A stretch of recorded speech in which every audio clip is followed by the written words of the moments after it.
को सामना करना पड़ता है। समस्या क्या है, कोई लोग हमारे लिए कोई सुविधा ही नहीं है यहाँ पे, ना पानी की, ना कुछ की, ना खाए की, ना घर की, ना मकान की, ना कोई स्कूल की। सब बच्चे नहीं कबाड़ भी नहीं डोल रहे हैं, मांग में डोल रहे हैं,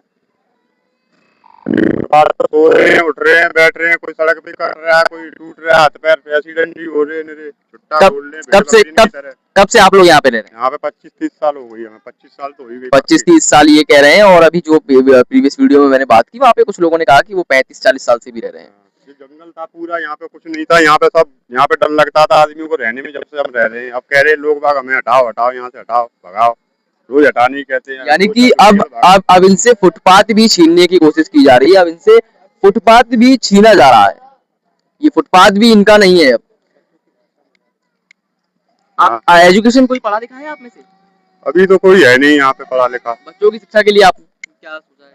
सुविधा कोई नहीं है बच्चों के लिए, कोई सुविधा ही है ही नहीं। बेचारी वो 2-3 लेडीज आती हैं, 1-2 घंटे पढ़ा जाती हैं, चली जाती हैं।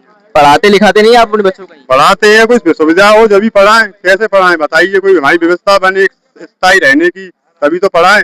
अभी स्कूल में सरकार तो कह रही तमाम सरकारी स्कूल है। सरकारी तो स्कूल, स्थायी जगह तो चाहिए, नाम लिखेंगे माँ बाप का, कहाँ के रहने वाले हो, कहाँ रहते हो, कहाँ नहीं रहते हो, वो भी तो बताना पड़ेगा। ऐसे एडमिशन करवाने जाते हैं, तुम कहाँ रहते हो? नहीं तो वो तो टेम्परेरी चीजें हैं, वो आप यहीं पे अपना कोई भी एड्रेस दे सकते हो, XYZ। एडमिशन करवाने स्कूल में, यहाँ पे सब्जी मंडी में नुनाई में, वो नहीं करते हैं, कह रहे हमारा हाउसफुल है, सरकारी स्कूल है। अच्छा। हाँ। और यहाँ पे पीछे, यहाँ घाट पे था जो कब्रिस्तान के पीछे जो सरकारी स्कूल था, वो स्कूल का तो पता ही नहीं है कौन ले गया उसको उठा के। मतलब ये समझ में नहीं आया मुझे, कौन ले गया मतलब कैसे? स्कूल कैसे कोई ले जाएगा? हाँ वही तो पूछ रहा हूँ, ले ही गया कोई न कोई। एक बात बताओ, ईट पीट उखाड़ के ले ही गया है, जगह तो रखी है महंगी। स्कूल नहीं है, टूट गया। हाँ स्कूल ले गए उठा के ईट। तो बारिश वगैरह टूट गया हुआ ना? नहीं कुछ नहीं है, फिर साफ कर दिया बिल्कुल, मलमा तलक उठा ले गए उसका। आप समझ सकते हैं इनकी बात से कि ये कहना चाहते हैं कि मतलब जो स्कूल था, सरकारी स्कूल था, इन गरीबों के बच्चों की शिक्षा के लिए था। इन गरीबों के लिए एक आशा थी कि इनके बच्चे उस स्कूल से पढ़कर, वैसे आज के समय में गवर्नमेंट स्कूल में टीचर तो आते नहीं है, बच्चे जाते हैं बस, लेकिन फिर भी वो कुछ ना कुछ सीख सकते थे। लेकिन अब वो भी होप इनकी, वो भी आशा इनकी खत्म हो चुकी है। और इन लोगों के लिए शेल्टर, आपके पास कोई एक आवास है, ऐसा कोई होना चाहिए,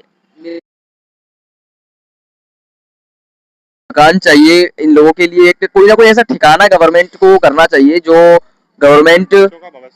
किसको आप लोग वोट देते हैं? वोटर कार्ड किसको देते हैं? अब वोट तो अब जो नेता ये डाल दे, कभी मोदी या कभी मुलायम सिंह, कोई अखिलेश है, ये नेता। यानी अभी जो है क्या नाम है, ये कह रहे हैं कि इन्होंने सबको वोट डाला है, हर अलग अलग टाइम पे अलग अलग लोगों को ये वोट देते हैं, और सभी की सरकार आई, सभी सरकार में आए, लेकिन इन लोगों के साथ क्या हुआ? जहां कल थे वहीं आज है। और अगर कोई आवाज नहीं उठाएगा तो जो भाषणों में लिखा जाता है गरीबों के लिए, दलितों के लिए, वंचितों के लिए, शोषितों के लिए, जो भाषणों में लिखा जाता है कि इनके उत्थान के लिए कुछ होना चाहिए, वो केवल भाषणों तक ही सीमित रह जाता है। वो मंच तक भाषण खत्म हुआ, उसके बाद वो चीजें जमीनी स्तर पर नहीं आती है, और अगर जमीनी स्तर पर आती तो ये जो आप माहौल देख रहे हैं ना, ये ऐसा नहीं होता।